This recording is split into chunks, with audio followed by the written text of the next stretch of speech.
Since 1945, the Playhouse has been at the heart of Cheltenham's theatre scene, providing a stage for community and professional productions and also training the stars of the future, like Emmerdale actor James Moore, who came here as a teenager and says it changed his life. I genuinely think that without this place, I wouldn't be fortunate enough to have the career that I have today. It instilled a lot of confidence in me as well, because I feel like as a young disabled person, especially being a teenager, being a bit of an emo and into heavy music, and tend to get down on myself about stuff and life, and being able to come here and really getting involved in a community of people my age that were all really invested and all really passionate about putting on just the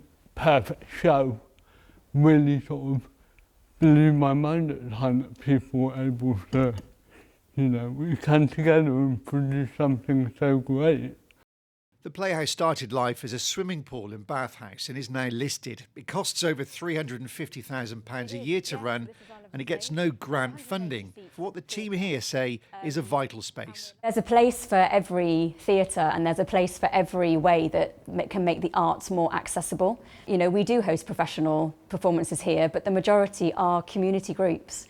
So we need to keep our theatre accessible and affordable to give people the opportunity to start their careers, to give everyone the chance to come and see a quality production. We're not London, but we can put on a brilliant show and give people space to perform or support. The Playhouse only employs 8 staff, but is kept going by a team of over 100 volunteers like Maggie, who's supporting a new appeal now to raise £80,000. I think it's worried everybody. I think everybody's a bit nervous about it. And I think now with the 80 for 80 thing they've got going, I think it's giving people a lot of hope for the future, because we've seen how people have rallied round and been very generous with donations. Just at the end of all the performances for the pantomime, we had bucket collections and we raised £5,000 just from that, and people have been really, really kind. This story highlights the challenges around arts funding. Grant applications are often complex and fundraising difficult when there are many demands on people's money.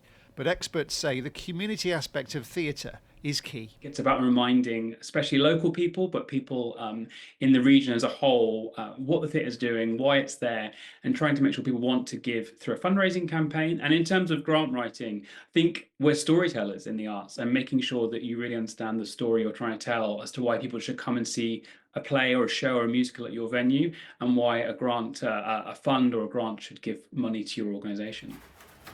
In the workshop, preparation for this week's production of Snow White by a company that's been performing here for years and know the theatre's value. It's got just such a sense of community. There's so many groups use it, and I just don't know what we'd do without it, really. It's there for the community.